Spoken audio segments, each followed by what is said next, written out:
You ever have one of those days where you just know deep down that the universe is about to throw you a curveball?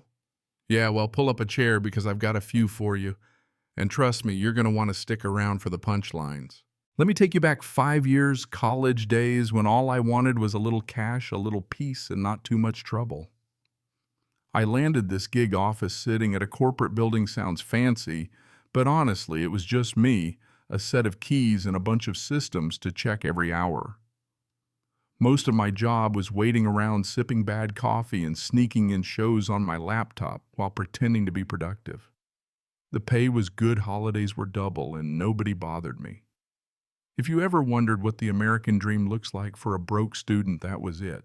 Then, like life loves to do it, changed overnight. I got promoted to the weekday evening shift. More calls, heavier workload, but I was hungry, you know. Everything was going fine until Diana showed up. Let's just say if you ever meet someone who finds fault in oxygen, that was her. She'd leave little traps in the logbook, and every mistake was my personal fault, even stuff she should have fixed.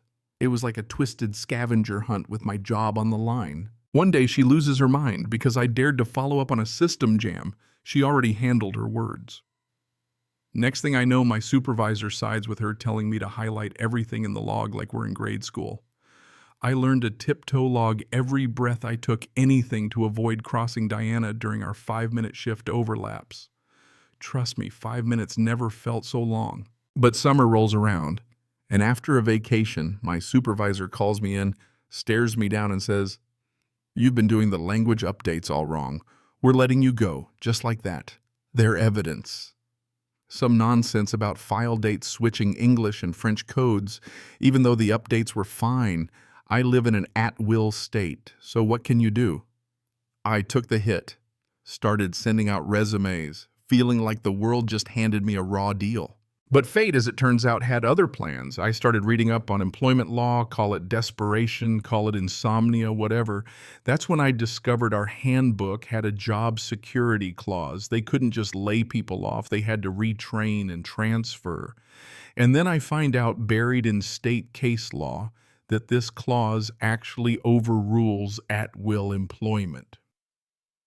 Translation: they needed real legal cause to fire me.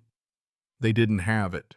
I lawyered up, and my attorney just grinned when she saw my evidence, the file dates, the broken scripts, the logs that proved my side.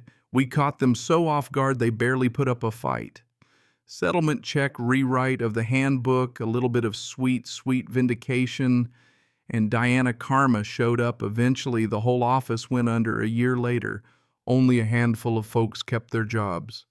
I heard through the grapevine she wasn't one of them. Sometimes you win, sometimes the universe does it for you. Now you want to talk entitled neighbors. Let me tell you about the Patio saga. I bought my house mainly for the backyard, a small patch, nothing wild, but this old oak tree gave perfect shade. I dreamed up a wooden deck, did the research, busted my knuckles, built it piece by piece. 3 months later, I had a wraparound beauty seating, a grill spot, the whole deal. One neighbor, Janet, she loved it. But then Linda moved in on the other side. You know the type. By month 2, everyone was calling her Karen, and not in a loving way. She found fault with everything, my grass, my trash cans, my car. But I tried to give her a break, because moving is rough. 3 months later, though, I started dodging her altogether. And then boom. I leave for a business trip, come back 4 days later, and half my patio's gone. Not moved, not dismantled. Gone. Chainsawed clean off like some kind of horror movie.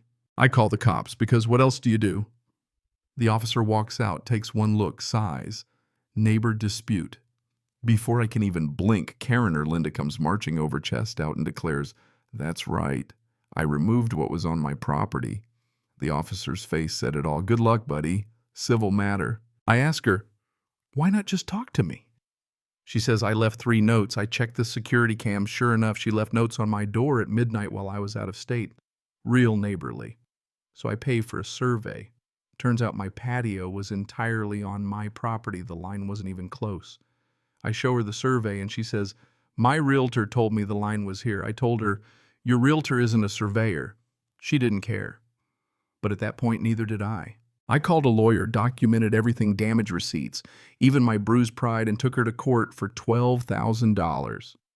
She shows up with a Google Maps printout and a letter from her realtor.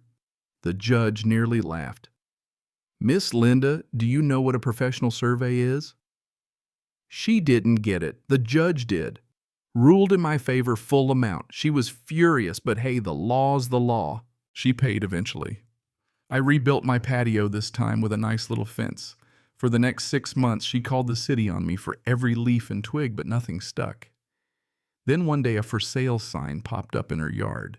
The new neighbors, absolute gems. Even asked if their kids could pet my dog.